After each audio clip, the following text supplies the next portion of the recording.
nosso site ali tem todas as informações que tu precisa para acessar o nosso departamento jurídico e a nossa assessoria jurídica.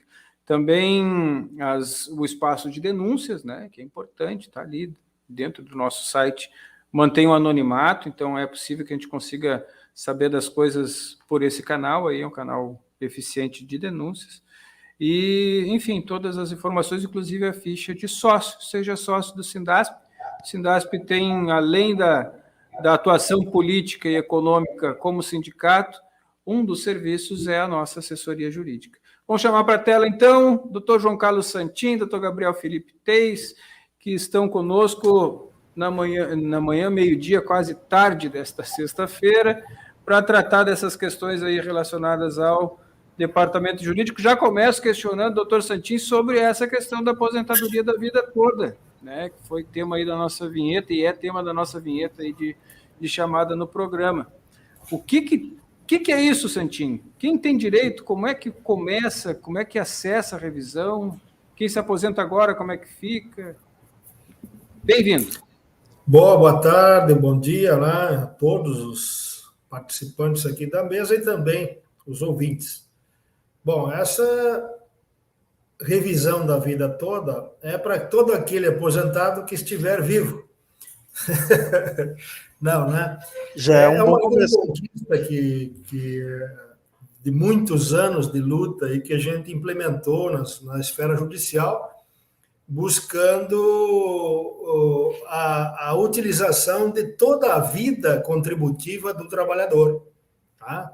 Porque a partir de um certo momento, né, houve a reforma previdenciária e se estabeleceu que só se utilizaria das contribuições previdenciárias a partir do ano de 1994. Isso se deu, inclusive, para o legislador proteger a maioria da classe trabalhadora que tinha, né, que tem, lá nos anos de início dos seus trabalhos, ou anterior a esse período, se fez um estudo e se viu que os salários eram muito baixos, né, e que não poderiam até prejudicar a média salarial, a média do benefício.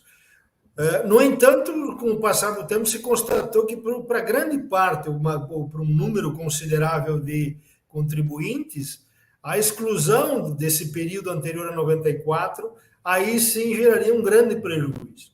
E isso a gente está demonstrando na prática, inclusive se demonstrou para o Supremo Tribunal Federal, que tomou essa decisão agora, recentemente, foi publicado o acordo agora no mês que passou, em abril, definindo essa questão, que pode sim, né, sempre, claro, prevalecendo a situação mais vantajosa para o contribuinte, o cidadão, né, que vai definir se vai ser aplicado ou não as contribuições anteriores a 1994. É claro que isso só vai se dar se tiver vantagem financeira, né, e representar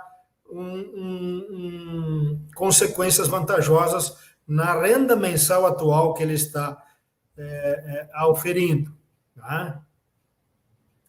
Isso vai gerar, inclusive,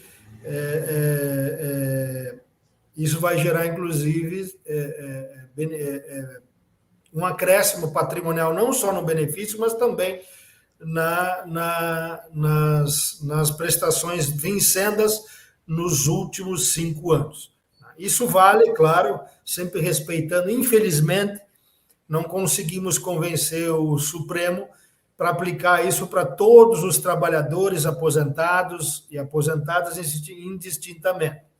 Eles, em tese, prevalece hoje a regra da decadência e, portanto, só se aplica aos trabalhadores que começaram a receber, não que se aposentaram, mas que começaram a receber a aposentadoria nos últimos 10 anos, ou seja, que passaram a receber administrativa ou judicialmente. Então, tem várias regras aí, por isso que nós estamos fazendo esse trabalho, né?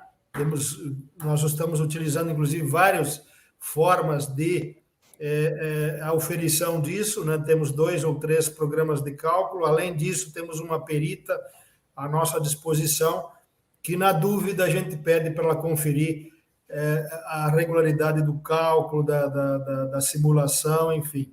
Então, a gente orienta os trabalhadores a isso, né? Procurar um profissional de confiança para que faça toda essa simulação e tenha segurança no que está fazendo, principalmente se for entrar com ação judicial, garantindo, assim, realmente uma situação vantajosa para o trabalhador.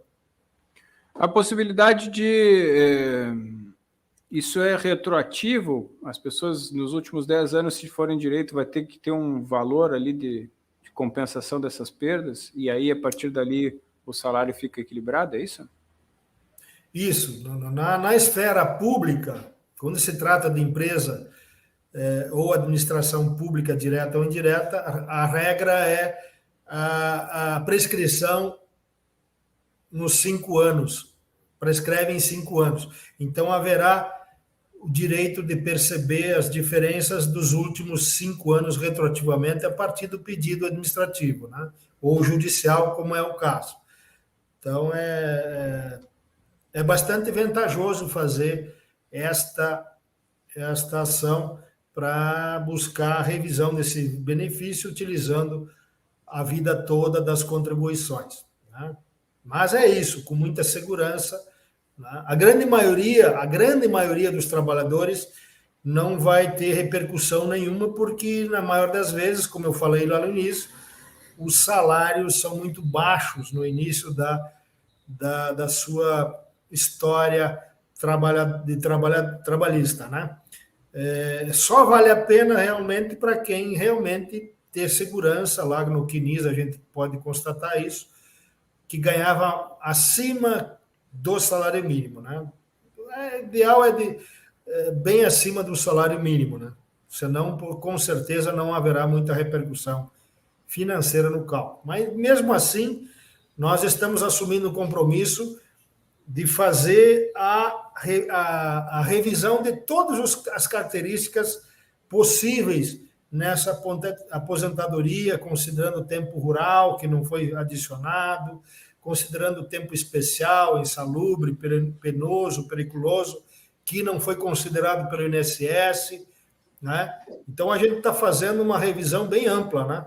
Bastando para isso, né, que o trabalhador nos forneça alguns dados fundamentais para a gente acessar esses dados que a gente necessita para fazer a simulação e a revisão. Daniel. Então vale a pena, pessoal, aí quem já se aposentou, fazer a revisão da vida toda. No meu caso, que não me aposentei, eu acho que eu tenho que fazer a previsão para a vida toda, que é o que eu vou para trabalhar o resto da minha vida, inclusive Previdência Privada nossa da IPAGRE, esse dia me mandou uma cartinha que eu vou me aposentar lá em 2040 e poucos. Não precisa, né? Mas quem já se aposentou, como o doutor Santin falou, colocou, pessoal, entre em contato com a assessoria jurídica. A gente vai precisar aí que vocês tenham pelo menos ali a questão do login e senha do meu INSS, porque lá tem toda a vida previdenciária, como a gente já colocou para vocês aqui em outros programas. Então os advogados vão ter condições de fazer essa análise aí, se vale a pena, se não vale a pena entrar com essa revisão. Mas aí, pessoal, então o pessoal está participando aí do nosso programa hoje com os advogados, então já surgiu pergunta aqui no chat, né? Obrigado pela audiência aí, Leonel, Ezequiel, o pessoal que a gente já falou anteriormente, Sueli, muito bem-vindo, e o Adriano, que é nosso ouvinte de carteirinha, né? Sempre participa dos programas, já traz para nós uma pergunta ali. Gostaria de perguntar aos advogados sobre uma questão referente ao imposto de renda. Existe legalmente algum tratamento diferenciado para as pessoas que têm algum problema cardíaco crônico? Essa é a pergunta do Adriano Iscariotti. Sim, posso responder. A gente tem entrado com algumas ações, inclusive na base pública, tendo êxito, né? Com algumas incapacidades de cegueira monocular, câncer, e a princípio, né, se a pessoa está aposentada por invalidez em decorrência nesse caso cardiológico, né? Tem grandes chances de conseguir, mesmo que não, teria que ver agora, não tenho certeza, mas teria que ver, ter uma relação de doenças pré-definidas que garantem a isenção não só do imposto de renda, como também das contribuições previdenciárias, tá? Mas, nesse caso, por exemplo, da cegueira monocular, a gente conseguiu vencer a interpretação que dizia que o objetivo da lei seria a cegueira total e tal. Mas hoje a gente está conseguindo também na justiça a monocular, no caso, a cegueira de um olho só, né? E a toda evidência, a gente não segue a taxatividade dessa relação. Se tem laudos que dizem que a pessoa está totalmente incapaz, né, e precisa de acompanhamento médico, medicamentoso, a gente entra na justiça para tentar buscar estas isenções. Claro que o primeiro passo, a gente orienta as pessoas, né, lá no meu INSS mesmo, para fazer o pedido administrativo no INSS, porque lá o INSS vai dizer se a pessoa tem ou não essas isenções. Conforme a decisão do INSS, aí a gente passa a atuar. Às vezes o INSS só também garante a isenção do imposto de renda, mas nós entendemos que tem que ser também da contribuição previdenciária. Então, tudo isso, todas as incapacidades, independente de estar na relação ou não, é possível a gente conseguir esses benefícios fiscais. Queria chamar o doutor Felipe para a nossa conversa aí. A Neide pergunta o seguinte, doutor. Me aposentei faz 11 anos. Não tenho direito na revisão da aposentadoria? Qual é o caso da Neide? Bem-vindo, doutor Felipe. Obrigado por ter aceito o nosso convite e participar do nosso programa. Gabriel. Gabriel Felipe Teis. Ah, tu está falando o seguinte. Tá eu achei mais bonito o Felipe, é isso? Não errei o nome, só fiz a analogia. Bem-vindo, doutor. Só libera o áudio aí, que está sem áudio. Espera aí, só um pouquinho. Bom, agora sim.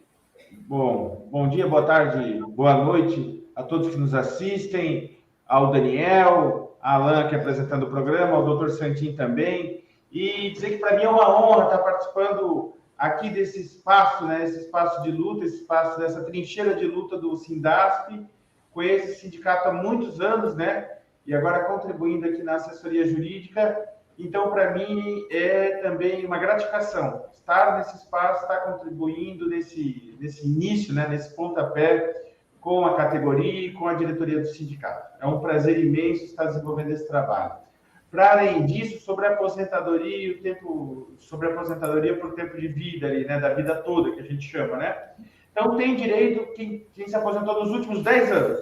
Então, tem que ver se aposentou nos últimos 10 anos a partir de agora, então de 2013 para cá. Então, é importante trazer os documentos, como o Daniel falou, o login e senha do meu INSS, para a gente ver se a pessoa tem direito.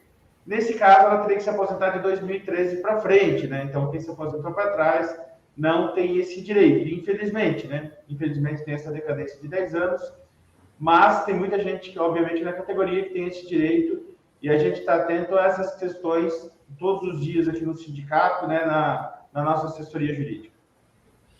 Doutor, aproveitando o senhor ainda tem uma... Só ressaltar bem, tem um detalhe importante que não é da data da DER, data da entrada do requerimento, tá? São 2 pontos fundamentais. É da data do início do pagamento, a tal da DIP, né? Então, conta esses prazos de 10 anos retroativos até a data do início do pagamento da aposentadoria. São coisas bem distintas. Claro. Obrigado pela complementação, Santinho. Doutor Gabriel, o Ezequiel nos manda aqui o seguinte: doutores, o Peral, lá de Lages, pergunta sobre a aposentadoria compulsória. Quando ele atingir 75 anos, vai ter que sair definitivamente? Então, a gente está fazendo uma ampla discussão sobre isso, né? Sobre essa questão de sair compulsoriamente, né? Existem vários entendimentos que a gente está lendo a respeito disso. Hoje, se tem um entendimento que a pessoa tem que sair compulsoriamente quando completar os 75 anos. Agora, além disso, existe um projeto de lei que está tramitando no Senado Federal, nesse exato momento, para que a pessoa possa ter o direito de sair quando ela se aposente, mas esse projeto ainda está tramitando no Senado Federal. Então, hoje, no atual momento, ela teria que sair aos 75 anos compulsoriamente, a partir da decisão que a gente tem do Tribunal Superior do Trabalho, né? Então, quem é CLT, no nosso caso aqui das empresas públicas, teria que ser compulsoriamente. Passo para o Santinho também, se ele quiser fazer alguma complementação sobre esse ponto, né? Daniel. Essas questões hoje não estão bem definidas, né, Gabriel? Sim. Há entendimentos para todos os gostos, né? Há entendimento, inclusive, de que com a aposentadoria compulsória não há direito a verbas rescisórias e tal. Mas tem os tribunais, por exemplo, TRT4 do Rio Grande do Sul, que já tem decisões que dizem que mesmo na aposentadoria compulsória, por força do artigo 51 da lei previdenciária, teria direito, inclusive, à multa dos 40%. Essas questões todas estão sendo analisadas pelo STF, né? Há entendimento, inclusive, de quem acha que o STF pode considerar inconstitucional esse artigo que obriga as pessoas, depois de aposentadas, a se afastar da empresa, os empregados públicos, no caso. Mas acredito que a tendência é todos os tribunais declararem a constitucionalidade da reforma estabelecida pela Emenda Constitucional 103/19. Então, sim, né? Se aposentando, terá que sair da empresa quando mesmo que se aposentar antes da emenda e continuar trabalhando, chegando aos 70 ou 75 anos, tem que se afastar. Aí sim, a princípio, não tem direito a verbas rescisórias, porque é a lei que determina esse afastamento, ao contrário da aposentadoria voluntária, tá? Que a pessoa se aposenta se quiser, mesmo atingindo todas as condições legais. Então, pessoal, prestem atenção, é tudo muito polêmico, não tem como se afirmar nada com segurança aqui. A única afirmação que a gente faz é a seguinte: chegando aos 70 ou 75 anos, automaticamente tem que se afastar da atividade, principalmente se já estiver aposentado, né? Voluntariamente. Pois bem, então tem mais algum pessoal participando aqui pelo chat. Tem mais uma outra pergunta aqui que o Ezequiel também fez em relação ao acordo coletivo de trabalho, se nós já ajuizamos o dissídio coletivo, porque, como falamos no início do programa, né, vai ser bem complicado esse ano a questão do acordo coletivo. O Ezequiel está perguntando se já foi ajuizado o dissídio coletivo. Pode falar aí, Gabriel. Tá, então eu posso falar aqui, abrir a minha câmera. Então, a gente ajuizou o dissídio coletivo na última sexta-feira passada, na semana anterior, ali a nossa data básica, 1º de maio. Então, dentro da legislação prevê que tem que ser até 60 dias antes. Nós seguimos todos os trâmites legais, ajuizamos o dissídio coletivo no intuito também de trazer o governo de negociar com as 3 empresas, né? Então, o que está acontecendo nesse momento, do ponto de vista do dissídio? O primeiro momento é que se chame uma reunião de mediação através do presidente do Tribunal Regional do Trabalho em Florianópolis, o TRT12. Então, nós estamos aguardando, né, a data dessa audiência, ou seja, dessa mediação, para que a gente chegue a um acordo, né? Porque, como o Daniel expôs aqui, é uma vergonha que vem acontecendo esse aumento zero até o momento, né? E a gente precisa avançar também para aumento real no nosso estado de Santa Catarina, até porque o poder de consumo cada vez mais diminui para a classe trabalhadora, né? Isso a gente sente esse reflexo nos últimos anos, né? O poder para alugar alguma coisa, para ir fazer as compras no mercado, enfim, as condições básicas de vida estão sendo afetadas.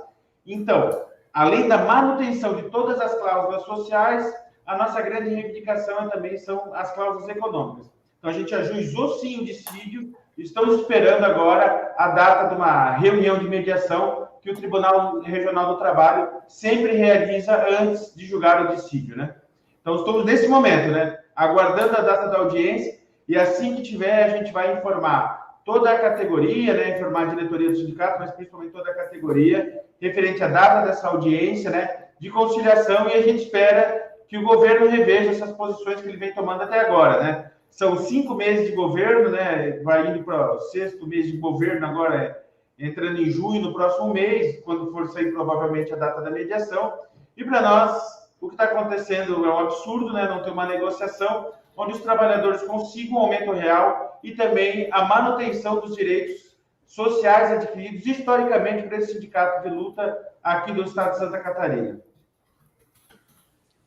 Doutor Gabriel, eu só queria entender um pouquinho, então. O governo fez uma resolução lá, 007, mas isso pode ser revertido através de uma decisão sobre o dissídio no Tribunal do Trabalho, é isso? Então, é uma frente de ação bem importante, é isso? Da juizamento do dissídio? A categoria, né, Daniel, enfim, doutor Santin também aqui, a partir do ajuizamento do dissídio coletivo, tem uma discussão sobre o comum acordo, né, das duas partes aceitarem o dissídio aqui do estado de Santa Catarina. Mas caso for superada essa questão do comum acordo, sai uma sentença normativa. Essa sentença normativa, ela estabelece todos os regramentos da Convenção Coletiva de Trabalho de 1º de maio até o mês de abril do ano que vem, né? Até o final de abril do ano de 2024. Então, tem força de lei essa decisão, né? Onde o governo não tem a obrigação de cumprir. Mas antes de chegar nesse ponto, Alan, o que nós queremos é que o governo sente para negociar com a gente, reveja essa questão colocada a partir dessa resolução, porque é inadmissível o que está acontecendo. O governo do estado de Santa Catarina, que veio propor renovação, falar em aumento zero para os trabalhadores e trabalhadoras da nossa categoria, mas para todo o setor público do estado de Santa Catarina, né? Então, a gente espera que não tenha necessidade de ser julgado o dissídio. A gente espera que se sente numa mesa de negociação, que o governo reveja essa posição e que nós conseguimos avançar em novos direitos, a manutenção dos direitos e também o aumento real para a categoria que nós representamos aqui no Sindasp. Muito bem. E aí, inclusive, aproveitando o gancho, Alan, e principalmente aquela cláusula que a gente incluiu no acordo coletivo de trabalho lá, que só vai fazer jus ao acordo coletivo de trabalho quem for inscrito no canal do Sindasp, que dá o joinha e comentar, que compartilhar. Parece que tem essa nova cláusula, agora o tribunal vai ter que decidir sobre essa cláusula também. E vai decidir certamente em favor do canal, viu, pessoal? Então não adianta fugir, assim, tem que cumprir decisão judiciária, vai lá agora, aqui embaixo, aqui, ó, tem o joinha, deixa o like e se inscreve no canal. Aí participa do acordo, senão não tem acordo coletivo de trabalho. Mas, pessoal, continuando ali, dando uma olhada aqui no chat também, o Santin respondeu, o doutor Santin respondeu a pergunta do Siqueira, da questão ali da complementação dos 75 anos lá, aliás, da aposentadoria compulsória, dos 75 anos, como o doutor falou ali, tem um projeto de lei tramitando no Senado, mas infelizmente hoje é essa a realidade que se apresenta. O Adriano também faz uma pergunta ali que gostaria de um comentário ou esclarecimento de como funciona o pagamento, execução das ações via precatórios. Existe algum prazo para esses pagamentos? De que forma esses recursos chegam aos trabalhadores? Então, a pergunta do Adriano é em relação à questão dos pagamentos por precatórios. Prazo, me parece, né, no judiciário, né, doutores, que prazo só tem para advogados, né? Para os demais, no judiciário, acho que não vejo muito prazo. Então, antes de responder o Adriano, eu gostaria de complementar e acelerar os trabalhadores. Nós tínhamos definido no ano passado que nós não íamos mais ser tratados como sempre fomos pela Secretaria de Agricultura. Né? Total desconsideração, e mesmo sendo a categoria a pior paga do estado de Santa Catarina. Então, o que nós temos que definir, mesmo com essas resoluções? Por isso que é importante o trabalhador estar muito atento e unido, inclusive indo massivamente para a Assembleia do dia 23, porque provavelmente nós vamos ter que fazer uma greve, tá, por conta, para superar o comum acordo, como já foi feito no passado. Não tem ambiente para greve, mas vamos ter que fazer, se nós quisermos que eles passem a nos respeitar definitivamente. Tá? Então, é só deixar claro isso, de como o sindicato os sindicatos da base pública têm conversado. Em relação à resposta ao Adriano, é lamentável o que se fez aí para financiar os descalabros do governo, que se utilizou das verbas públicas, né, do pouco que se tem para fazer campanha política antecipada, inclusive, né, com gastos extraordinários, e que aí começou a dar o calote nos tal dos precatórios. Né? Mas como é que funcionava e como deve funcionar na prática? Né? Acredito que o novo governo vai restabelecer a ordem nesse país, né? E passar a cumprir com as suas obrigações. Nós temos 2 tipos de precatório: o de pequeno valor, que até salários mínimos é pago independente de ir para o orçamento da União, ou do município, ou do Estado, e temos os precatórios acima de 60 salários mínimos, que devem entrar agora, não é mais 1º de julho, mudou inclusive para apertar ainda e prejudicar mais os trabalhadores, por conta que o judiciário, né, até começar a engrenar, né, como todo o Brasil vai normalmente depois do carnaval e tal, até 1º de abril tem que entrar, tem que ser expedido esse precatório pelo juiz da causa e encaminhar para o tribunal competente, no nosso caso, o Tribunal Regional Federal da 4ª Região, até 1º de abril, para ele entrar no orçamento do ano seguinte. E mesmo que entre no orçamento do ano seguinte, que no tempo do governo anterior era pago normalmente até março do próximo ano, justamente para pagar menos juro enfim, encargos nesse precatório, e também para dar um impulso na economia brasileira, era pago até março do ano seguinte. Hoje, os últimos anos, o que aconteceu? Sempre foi pago lá no final do ano, setembro, novembro ou dezembro. A partir dessa mudança aí do ano passado, ano retrasado, não tenho certeza, ano retrasado, foi feita uma lei, uma emenda constitucional, dizendo que, né, não teriam mais garantia de pagamento no ano seguinte os precatórios. Então, hoje é aleatório, entendeu? É da sorte do sujeito, mesmo que seja verba alimentar, de ser pago no ano seguinte ou não. Aí tem precatórios meus, inclusive, que foram postergados para este ano, que até agora não tem notícia se o governo vai pagar ou não. Então, essa é a confusão hoje colocada aí pelo governo anterior, que, lamentavelmente, nós não temos segurança nenhuma do que a gente sempre valorizou e fortaleceu da União, dependendo do governo, sempre foi cumprido no ano seguinte. Né? Hoje, os municípios e estados são os maiores caloteiros da face da terra. Né? O calote oficial e constitucional, ou seja, mesmo que o Supremo definiu que tem que ser pago em 5 parcelas mensais e conforme a lei de orçamento anual, tem muito estado que não está cumprindo, como, por exemplo, o Rio Grande do Sul, né, que está tentando de todas as formas prejudicar ainda mais os trabalhadores, oferecendo uma proposta de 20% do que ele tem para receber e tal, para pagar, enfim. É lamentável, né? É lamentável, por isso que nós somos um país que dificilmente nós temos a médio prazo aí uma melhoria nas condições sociais, etc., porque o próprio poder público não dá exemplo. Né? E aí está aí, ó. Enquanto os municípios dão calote nas suas obrigações aos consumidores, né, utilizam do poder público, dos cargos públicos para enriquecer ilicitamente, como esses, por enquanto tem 16 ou 17, todo dia muda o placar, né? Não sei se tem ainda 16 prefeitos na cadeia, prefeitos de direita, bolsonaristas, que estão na cadeia. Doutor, nós já estamos nos encaminhando para o final do programa. Eu quero deixar o espaço livre aí para as chapuletadas, sem problema nenhum, tá? Nós não temos mais perguntas no chat.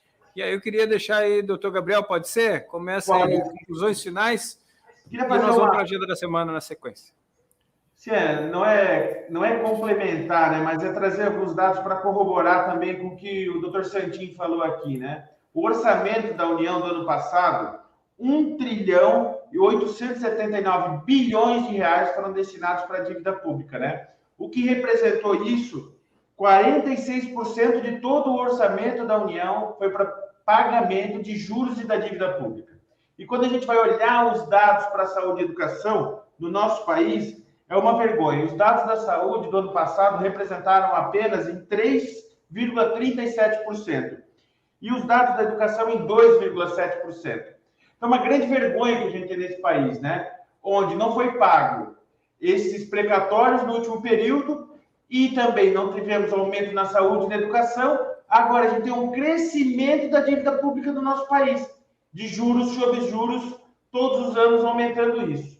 E outra coisa, para finalizar, sobre essa questão do orçamento, e que a gente precisa bater de frente daqui para frente, porque a gente está vendo na nossa categoria, mas em outras categorias também, o número de poucos auditores fiscais no Brasil, certo? Isso é um compromisso que esse governo federal tem que ter também daqui para frente, onde 45% das vagas dos auditores fiscais estão desocupadas no nosso país. Tem que ser aberto concurso público, a gente tem que fiscalizar os locais de trabalho daqui para frente, porque o que a gente está sentindo nesse início de trabalho meu aqui junto ao Sindasp também, uma série de precarização no local de trabalho em vários setores, em vários lugares. E esse é o papel do Ministério do Trabalho, esse é o papel do auditor fiscal, ter acesso aos locais de trabalho, ter o poder de fiscalização. Então, para o próximo período, sem dúvida nenhuma, para que não tenha esse problema dos precatórios, o Brasil precisa rever, sem dúvida nenhuma, a dívida pública, os juros da dívida pública do nosso país, rever o dinheiro gasto em saúde e educação, repensar essa reforma da Previdência que foi colocada, do ponto de vista de revogar essa reforma, sem contar, eu já vou me convidar aqui para outro programa, Daniel e Alan também, para a gente fazer já estou me convidando aqui, para a gente fazer um especial também sobre a questão da reforma trabalhista, de como ela nos atingiu veementemente desde o ano de 2017. Então, a gente segue firme, agradece esse espaço, agradece estar aqui, e sem dúvida nenhuma estaremos mais aqui nesse espaço, não para incomodar, né? Mas para trazer o que é de direito dos trabalhadores desse país, a verdade sobre os fatos que vêm ocorrendo, e a gente sempre estará à disposição para participar do Sindasp Informa, que acontece aqui a todas as sextas-feiras, né? Muito obrigado, então, pelo convite, pela participação, e seguimos firmes aí no nosso trabalho. O doutor Gabriel lembrou aí cerca de 1.500 vagas em aberto para auditores fiscais do trabalho, né? Menos 1.500 servidores dessa área aí atuando e que precisa de fato para o concurso público. Doutor João Carlos, obrigado pela presença conosco. Está desligado o áudio, acho. Eu queria a situação vexatória que a gente está vivendo, não só aqui no estado de Santa Catarina, né, com a prisão desses prefeitos, como eu citei, mas também uma vergonha, né, que nós estamos observando aí em relação aos fatos que estão sendo, aos poucos, que estão explodindo aí na imprensa local sobre os atos vergonhosos do governo anterior, que colocou lá em risco, inclusive, a diplomacia internacional, com falsificação de documentos para ingressar. Segundo uns, fugiu, né, de forma furtiva para os Estados Unidos. Então, a gente fica muito preocupado. De qualquer forma, a gente está muito esperançoso, porque o novo governo, né, não só está fortalecendo a superintendência regional do Ministério do Trabalho, né? A gente já teve a oportunidade de ter uma reunião agora de negociação, na semana que passou, mas também já demonstrou, retomando a política de valorização do trabalhador brasileiro, com aumento real de salário no salário mínimo, né? É importante ressaltar que nós tivemos um aumento real também do piso salarial aqui no estado de Santa Catarina e também reforçar que o governo federal deu um reajuste de 9% para os servidores públicos federais, né? E a situação do país está muito pior do que o estado de Santa Catarina. A gente fica um pouco receoso da forma de atuação dessas pessoas que governam o estado de Santa Catarina, porque o governo anterior, que é da mesma panela do atual, né, vendeu a quatro ventos que o Estado tinha dinheiro de sobra, inclusive financiando obras até do governo federal. E agora não tem dinheiro para nada. Né? Como é que pode um governo que assume, que participava do governo anterior, vem com essa ladainha de agora dizer que não sabia que pegou o Estado falido? Então é lamentável nós estar vivenciando novamente, tá? Esse verdadeiro estelionato.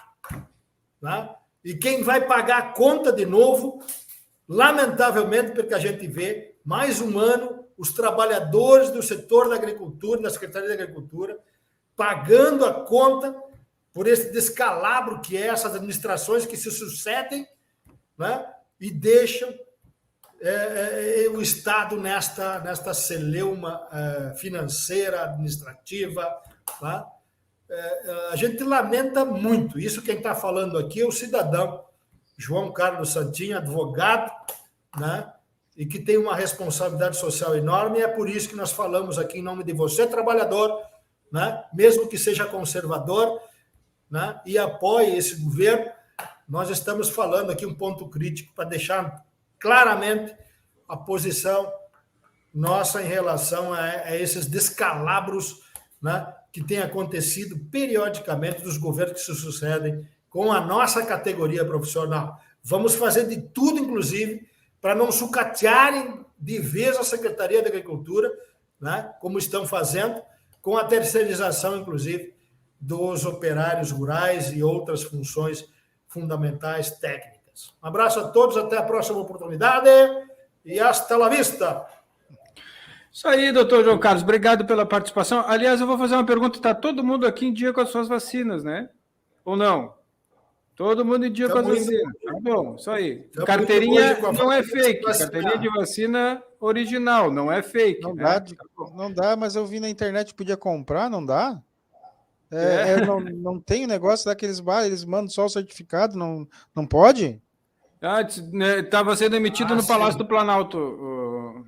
Mas tem que avisar o pessoal aí, porque parece que tem gente que anda pegando esses aí, não sei, tem que avisar a turma. Tem gente, isso aí, tem gente que se tornou inelegível agora na última semana também, só para encerrar o programa desse humor ácido aí, teve gente que por conta desse rolo dos prefeitos não consegue mais se candidatar a nada, vai ter que ir lá para a lojinha cuidar da lojinha, isso aí. Pessoal, obrigado pela participação, doutor fazer João Carlos. Né? Doutor João Carlos, Gabriel, obrigado pela participação de vocês. Produção, vamos para a agenda da semana.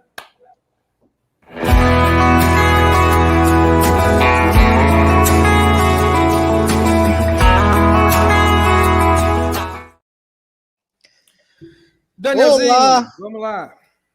Bom dia, boa tarde, boa noite. Vamos lá para a agenda da semana que vem, então, pessoal.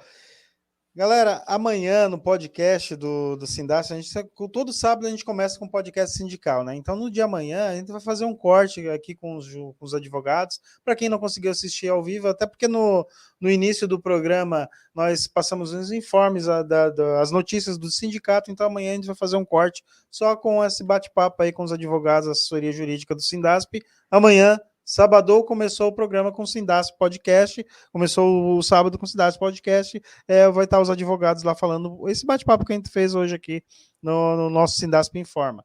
Segunda-feira, eu não sei agora no 1º de maio, porque a gente estava comemorando a nossa data, né, como trabalhadoras, trabalhadores, talvez alguém ainda não tenha visto o Manual das Profissões. Então, na segunda-feira agora vai ter um novo Manual das Profissões, a gente conversou com o Márcio, um novo programa, e o Márcio vai estar ali, ele é vigilante, pastor, então tem todo o manual, vocês assistam lá na segunda-feira que vocês vão ver, vai estar bem bacana esse podcast na segunda-feira, que é o Manual das Profissões. Na segunda-feira, ainda no dia 8, nós vamos ter a reunião com os sindicatos da agricultura para estar discutindo as estratégias de mobilização que nós vamos ter que fazer aí ao longo do mês, para a gente exigir a nossa questão do respeito, do cumprimento, da database, enfim. Na segunda-feira, os sindicatos da agricultura vão estar reunidos aqui no Sindasp.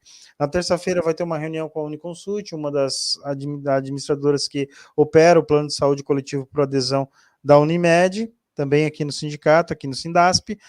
Quarta-feira, pessoal, bem importante, tá? Na quarta-feira nós vamos fazer simultaneamente a assembleia das 3 convenções que nós temos, Convenção Coletiva de Trabalho, da SESCOM Grande Florianópolis, SESCOM Estadual e SESCOM Sul, tá? Que são convenções coletivas de trabalho. Quem não lembra o que é a diferença de acordo coletivo para convenção, dá uma olhadinha lá que a gente já conversou sobre isso, tá? Então, a assembleia de pauta das 3 convenções vai ser na quarta-feira, vai ter lá em Chapecó, em Joinville, Itajaí, Criciúma e também aqui em Florianópolis, nos locais onde temos sede física, nós vamos estar recebendo os trabalhadores para estar discutindo a Convenção Coletiva de Trabalho. Na quinta-feira tem a Assembleia da ICASA, era para ser essa semana por questão de agenda, ela foi adiada para a semana que vem, e também a Assembleia da Extracred vai ser na quinta-feira da semana que vem. E na sexta-feira a gente vai estar aqui novamente em mais um Sindasp Informa, passando todas as notícias do que aconteceu dessa agenda da semana que vem.